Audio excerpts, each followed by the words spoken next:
बार बार Bharatiya Janata party जीत करके कैसे आ रही है, ये बात राहुल गांधी और कांग्रेस को हजम नहीं हो रही है। इसीलिए बड़े जोरों शोरों से देश के अंदर वोट चोरी का एक आंदोलन चलाया जा रहा है, जिसमें राहुल गांधी कहते हुए दिखाई दे रहे हैं कि वोट चोरी की जा रही है, यानी कि फर्जी वोटर्स जानबूझ करके बढ़ाए जा रहे हैं। एक आदमी के नाम पर 70-70, 80-80 वोटर कार्ड चल रहे हैं।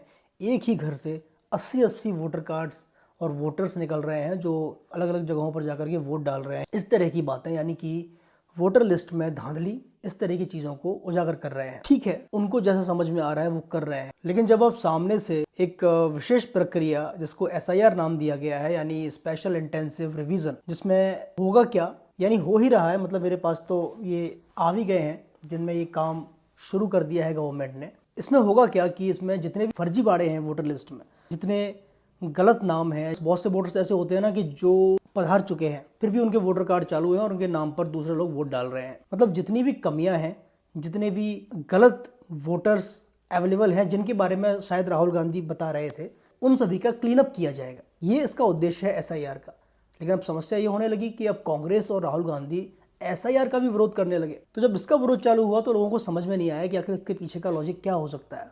दरअसल शुरुआत में मुझे भी समझ में नहीं आया था, लेकिन जब थोड़ा सोचा और जब उनकी बातें सुनी कि वो क्या पॉइंट्स देते हैं, तो जो मेरी समझ में आया वो आपको बता रहा हूँ। इसके विरोध करने के पीछे का कारण ये हो सकता है कि राहुल गांधी और कांग्रेस का कहना ये है कि इस SIR के थ्रू गवर्नमेंट सही वोटर्स को भी हटा सकती है, खासतौर पर जो विपक्ष के वोटर्स हैं उनको हटा सकती है। तो कांग्रेस का अब एक आरोप यही है कि इस SIR के थ्रू गवर्नमेंट चाह क्या रही है कि जितने भी विपक्ष के वोटर्स हैं उनका सुपड़ा ही साफ कर दो। मेरे नज़रिए से देखा जाए तो मैं तो ये मानता हूं कि SIR एक अच्छी प्रक्रिया है। अगर राजनीतिक द्वंद्वों से दूर हट करके इसका उपयोग किया जाए तो एक बहुत अच्छी प्रक्रिया है। दूसरी चीज़, कोई भी व्यक्ति किसी भी एक पार्टी का बनकर कभी रह ही नहीं सकता, जब खुद ज्योतिरादित्य सिंधिया कांग्रेस के बनकर नहीं रह पाए, और ऐसे कई उदाहरण पहले हो चुके हैं। इस पर मुझे तो एक वही डायलॉग याद आता है कि ये पेट की मारी जनता है साहब, 2 रोटी का आसरा दिखाओ, किसी भी रंग का झंडा उठा लेगी। तो फिर इसमें कोई ये कैसे सोच सकता है कि ये मेरे वोटर्स हैं और ये मेरे वोटर्स हैं। ठीक है,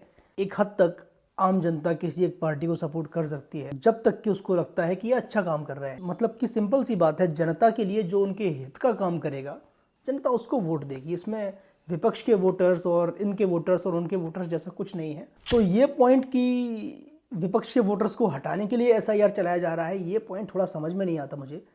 बाकी वोटर लिस्ट की क्लीन अप के लिए SIR से अच्छा मेरी नज़र में कोई तरीका नहीं है। आपकी इस बारे में क्या राय है, कमेंट्स में ज़रूर बताइएगा।